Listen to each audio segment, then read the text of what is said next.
Hey, and welcome back to Movie Hell. This time, Joe and I'm Ryan, by the way, are going to be discussing a movie that I chose at random, sort of at random. I actually picked it out of an email I got just telling me what new shit was out. And we are talking about The Gray Man. And this is a spy thriller type movie by the Russo brothers. And it's on Netflix. So there's a lot here.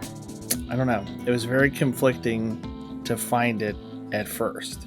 You know, being from Netflix, being a spy thriller could be really bad. But it has Ryan Gosling. It has Chris Evans. I mean, it had a lot going for it. You know, before I even realized, I just kind of picked it based on the name and then Ryan Gosling, and I was like, all right, I'm already in, because I'm still thinking about what was that movie, Drive, a couple of years ago? Mm-hmm. That he was in. Which That was I really will good. say, and I thought about that too when I saw this, because I watched Drive. I mean, when I say recently, within the past year, and considering the age of the movie, that's fairly recently. I watched Drive, but then I also watched Baby Driver. I watched both of them back to back, and I think, given the Very different choice, I movies. preferred Baby Driver to Drive as an overall entertaining movie. I think I preferred that. Mm. Not saying Drive wasn't good. Drive was fun. I think, I liked it, but I think I like Baby Driver better. yeah, I would agree. But Drive was like the first time we saw that stoic Ryan Gosling is pretty cool. Yep. You know, like very quiet. I got a lot of Drive vibes off this. So, yeah, I don't really want to spoil anything because this is pretty new. Came out this year, Ooh. 2022. It's gonna be rough for us, but And I mean, yeah, it I can is going to be try. rough. I don't think this is going to be. I don't think this is going to be a very long one. Okay. Just because without getting into spoilers, it would be pretty tough. But I want to have you start. What do you think? Because you actually watched it a little bit before me, and you sent me messages that seemed positive. But we generally avoid talking about any movies before we record. Yeah. This movie, I didn't know. Besides you telling me we were gonna watch this, you're like, oh, I got a movie for us. Because normally you don't. You're literally terrible at that. But in this case, you're like, no, no, no, I got one. I'm ready. I'm ready. I'm ready. So you pop this up for us, and I looked at the screenshot, and that's not really a screenshot of the movie. It's what would be the movie poster, but it's what pops up on IMDb for the movie, Right. the graphic. And I thought it looked like Gosling and Fassbender. I remember mentioning that to you. I'm like, oh, that doesn't look like Chris Evans. Chris Evans, it looks like him. But it wasn't. It was Chris Evans and Gosling and Billy Bob Thornton, who I'm not a huge fan of, more for who Yeah. he is in real life versus him being an actor. As far as an actor, I mean, I'm pretty okay with him. And I thought everybody did a good job in this. I liked most of the characters in this. I got no complaints about that. There were some things in this that I really did enjoy this. I thought it was very Mission Impossible like. Mm-hmm. I had thought it had many shades of that, and because of how the actors portrayed their characters, and I don't think it's a spoiler to say in this movie Chris Evans is the bad guy. I don't think that's spoiling it for anyone. And kind of No, as soon like, as you see him in the movie, yeah, you like know he's the bad guy. absolutely. His what did you think of his porn stash? I found it deeply unsettling.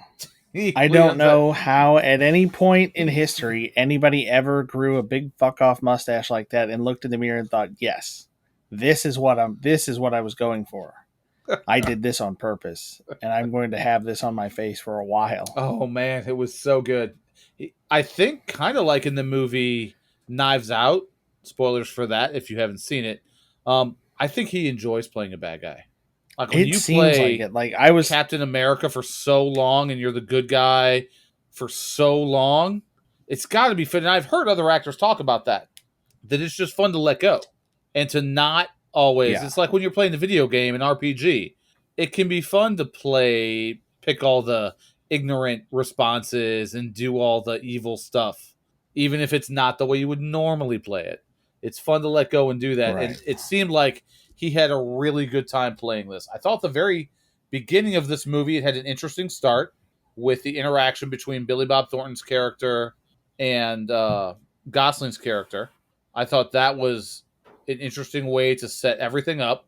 And so the movie itself, Billy Bob Thornton, he works for, is it the CIA? He says, Yeah. yeah. So he is gathering a team, team Sigma, I think is what they're called, and they're just kind of an off the books team.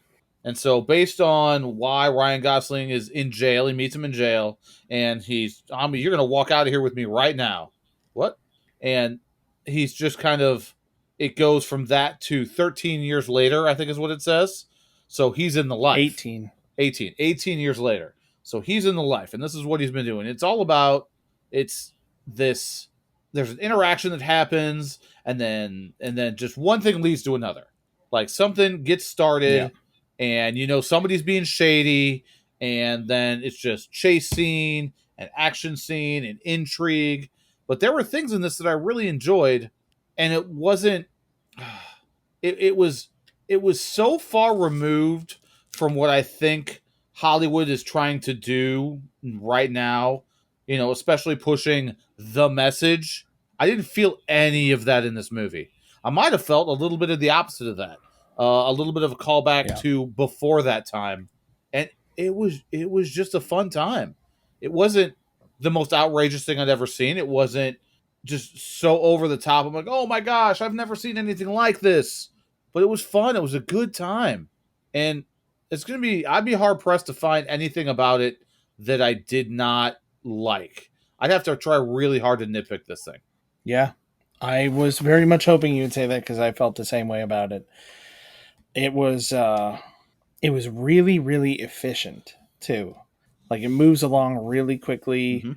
It doesn't linger. It doesn't dwell on anything too long. It shows you, bits of people's history and past interactions, flashbacks, whatever. But it only does them in a way that makes sense.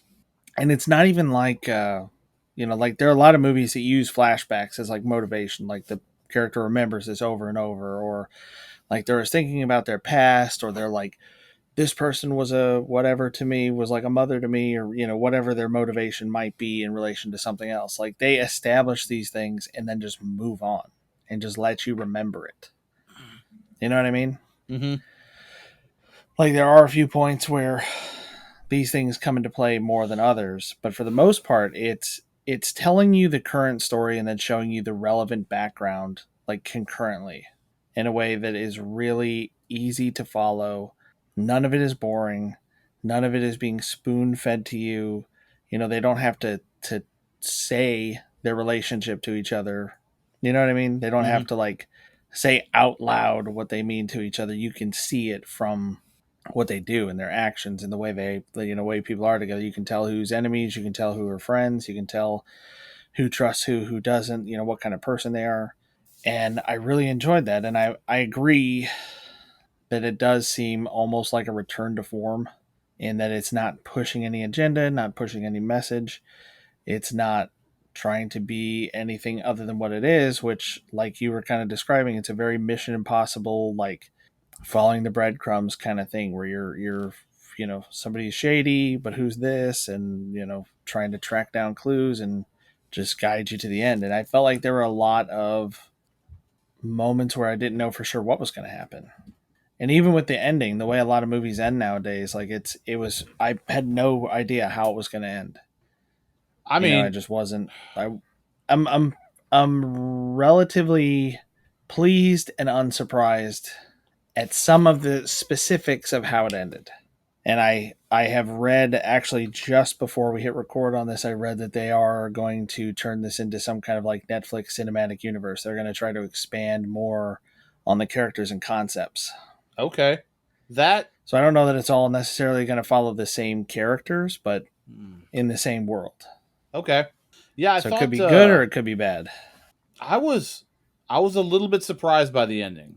I'm not saying I didn't like it, and I feel like it was one of the more realistic endings you could have gotten with a movie like this, Mm. unlike what they would normally do to end something like this.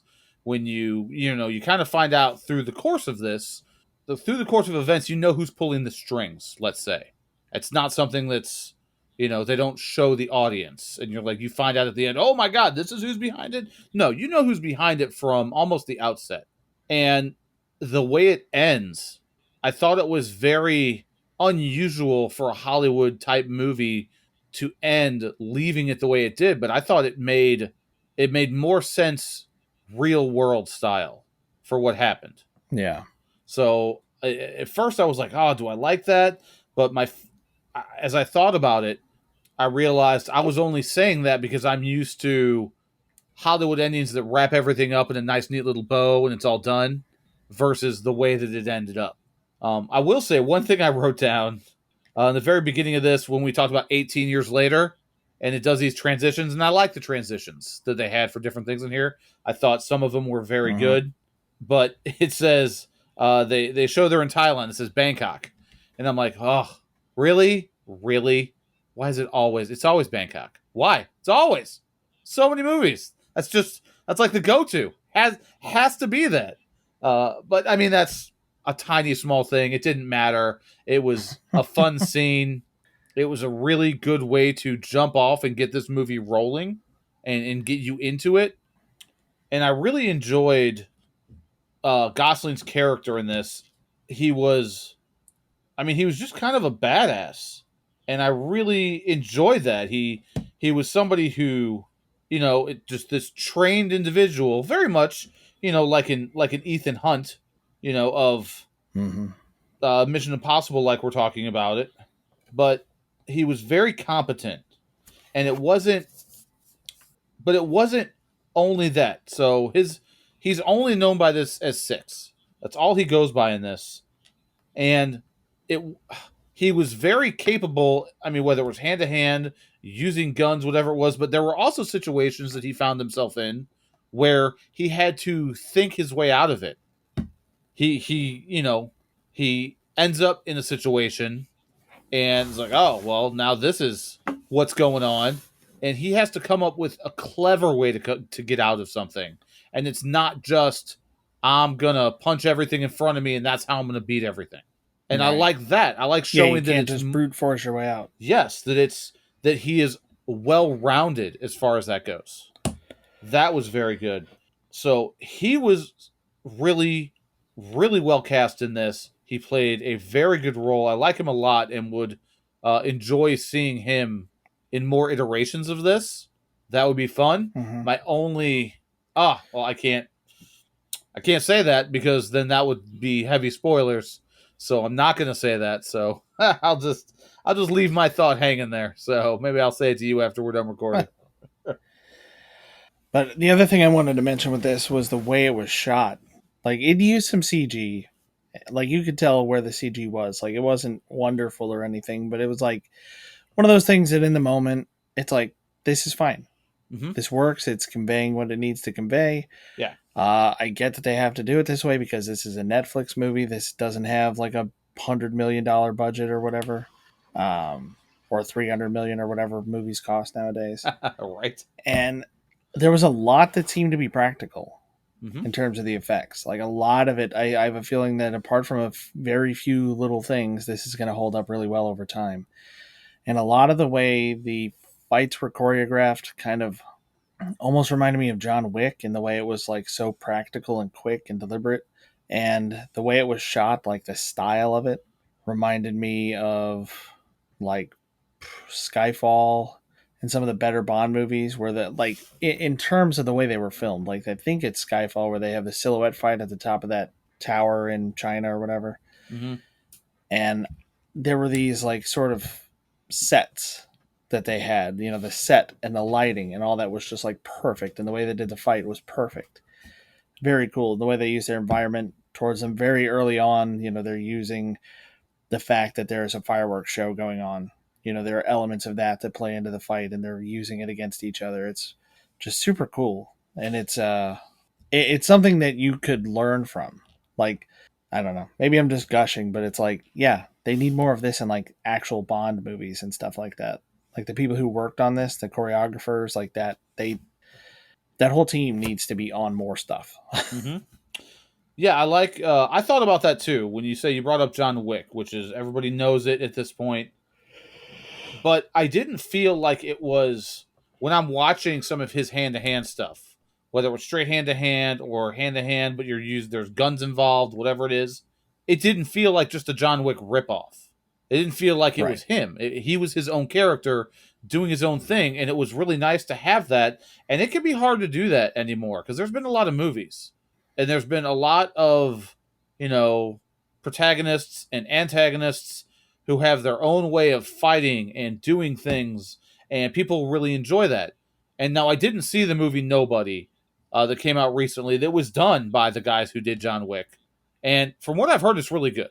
And I do want to see it. I will probably watch it. I think it might be on HBO. I think it's on some service that we've got. And I do want to watch it. But my first thought when I saw it, I'm like, this is a complete John Wick ripoff. And I mean, it kind of is, but you can do that and still tell your own story and it still be a good movie. But this, whereas it it made me think of that and things that have come out recently that were done really well. And one of the things I thought of was John Wick. It didn't it didn't steal from it. It didn't only make me think of that. It was its own beast, and I really did enjoy that about it. And, and one of the things I have to talk about with this movie is Chris Evans' character. He stole every scene. He was so much fun to Yeah. watch, and they built him up before you even meet him. You've got these two CIA people, this girl and this guy, and they're talking about bringing him in. This Lloyd, bringing Lloyd in. She's like, he's a sociopath. We can't unleash. We can't do that. That's a terrible idea. And so they build him up as this. And I thought through some of the scenes with him, one in particular, they did a really good job of reinforcing that. Just with show, and they did it in the manner of show don't tell.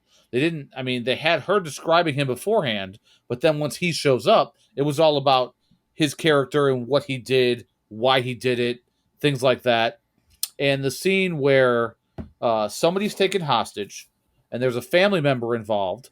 And so Chris Evans just goes in there with a couple of his boys and he sits this dude down in the chair and he just sets a pair of pliers down on the table next to him.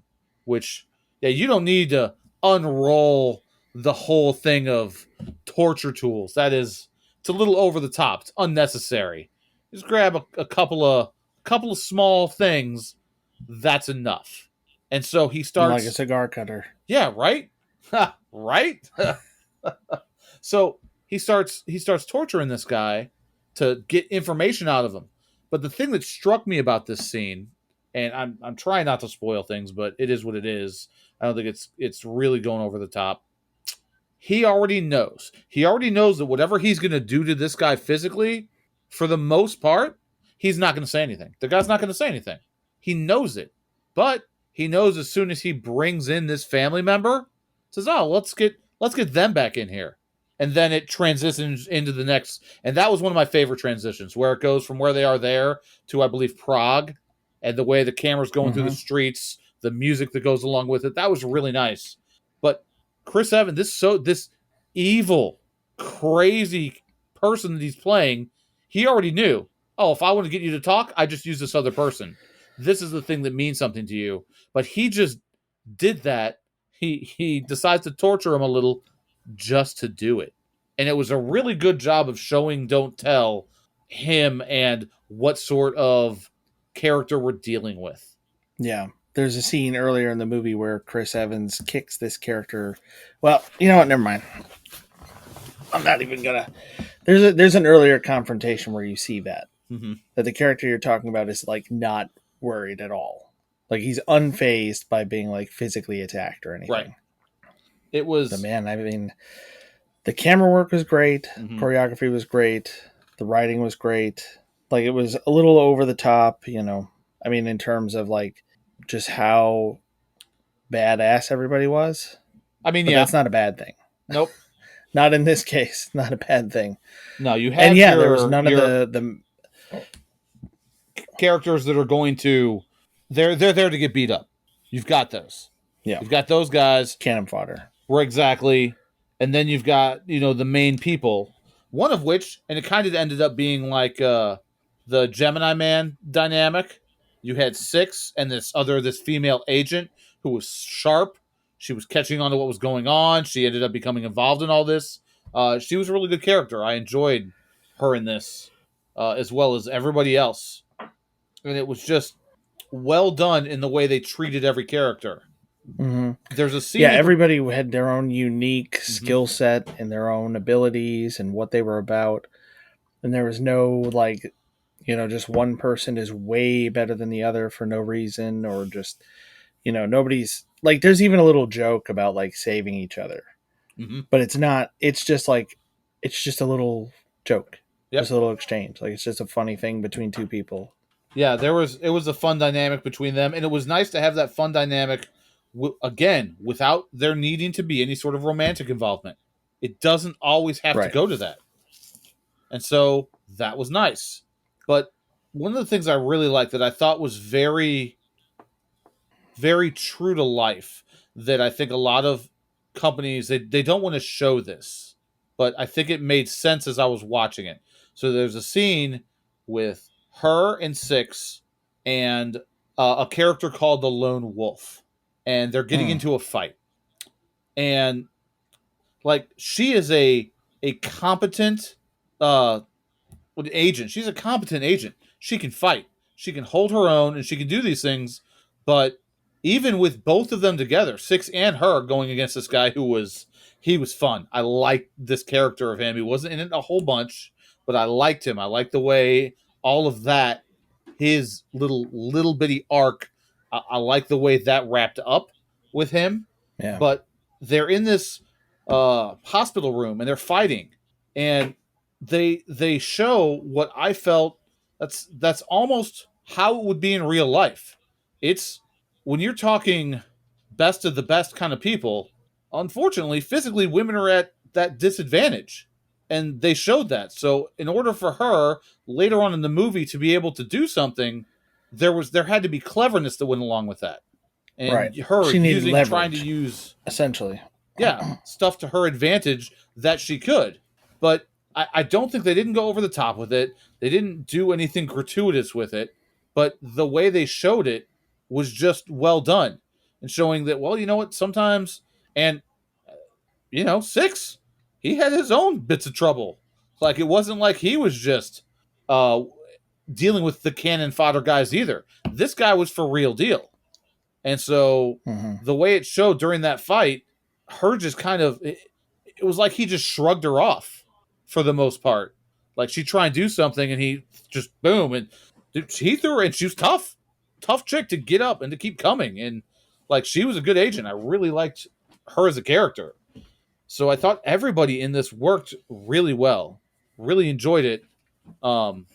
And that whoever is behind making this movie, they did a good job. I was entertained. I just Yeah. entertained the hell out of me with this movie. It was really fun. Yeah. Yeah, it was. Very fun movie and, like you said, realistic in a lot of ways. Mm-hmm. And I appreciated that Six wasn't just like an unstoppable force of nature. Like when the lone wolf comes in, like after everything those two have, the two that we're talking about have been through, like, yeah, they're not going to win against this guy.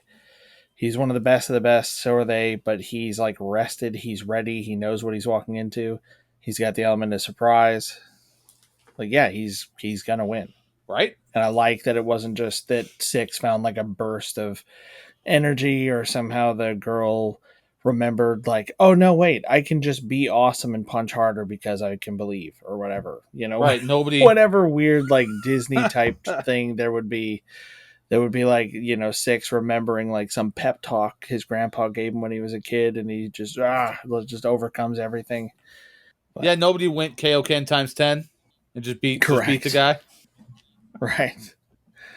It was and don't get us wrong, Holligans.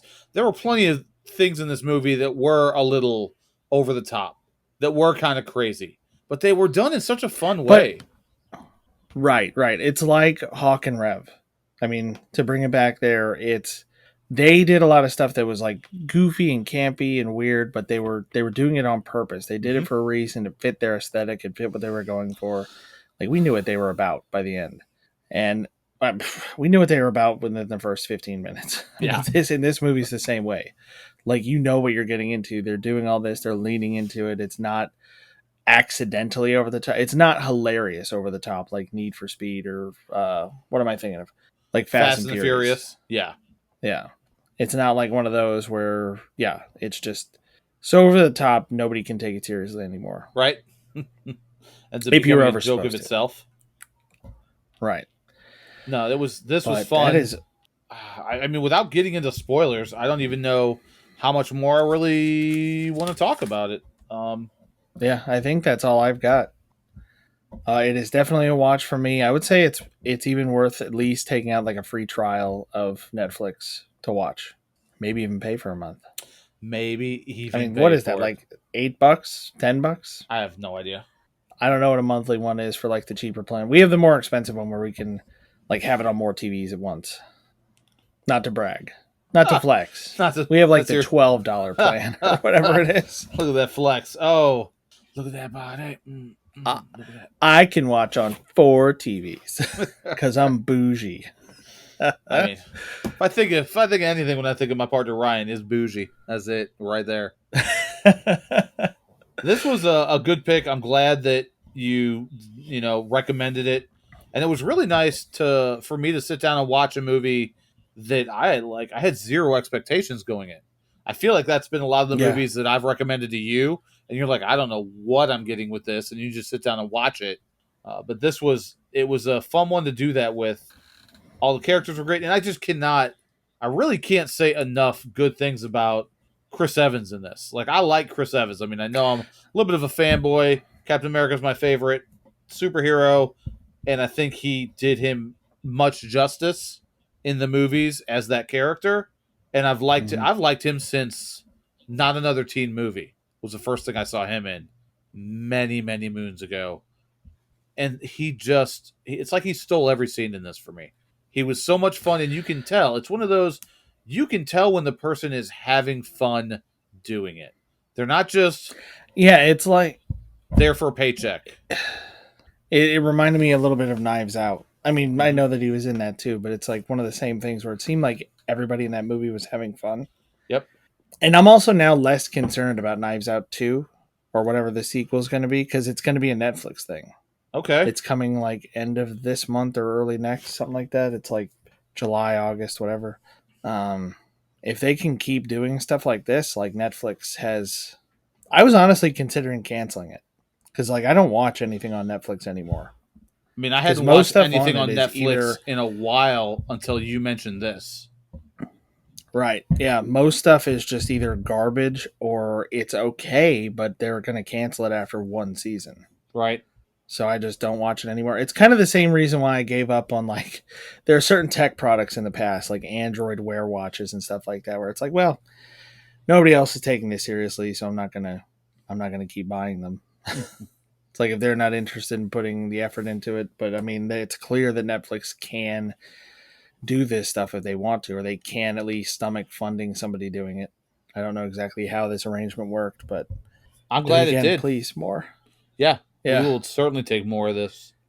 Well, but Holligans, I that think that might be is about it for us. Ryan, you have any final thoughts for this yeah. thing? I mean, I've hit pretty much all the Nope. points I kind of wanted to talk about without giving a whole bunch of it away. Watch it. Watch Yeah, it. like I think one of the things you That's all talked I got about to say. earlier, um, characters, you see certain characters who have a relationship. You come to find out about it, and the way they go about showing that, just the decisions they made in this were really well done.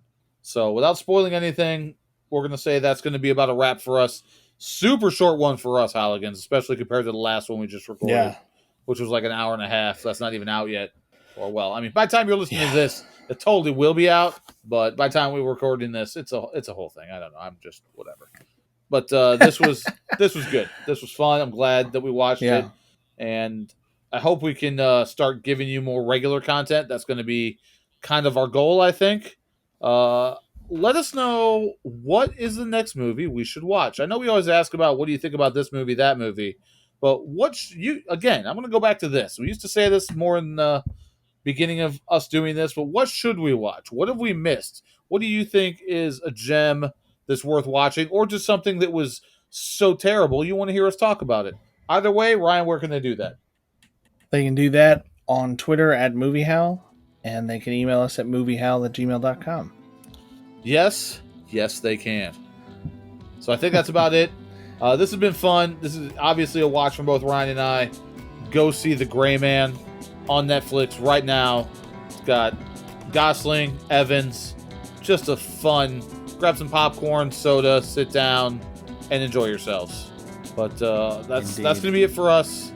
Thank you once again, Howligans, everybody out there, all the millions and millions listening to us on a weekly, monthly basis. It's always great to have you here. Until next time, I have been Joe. I have been the artist formerly known as Ryan. And we are out.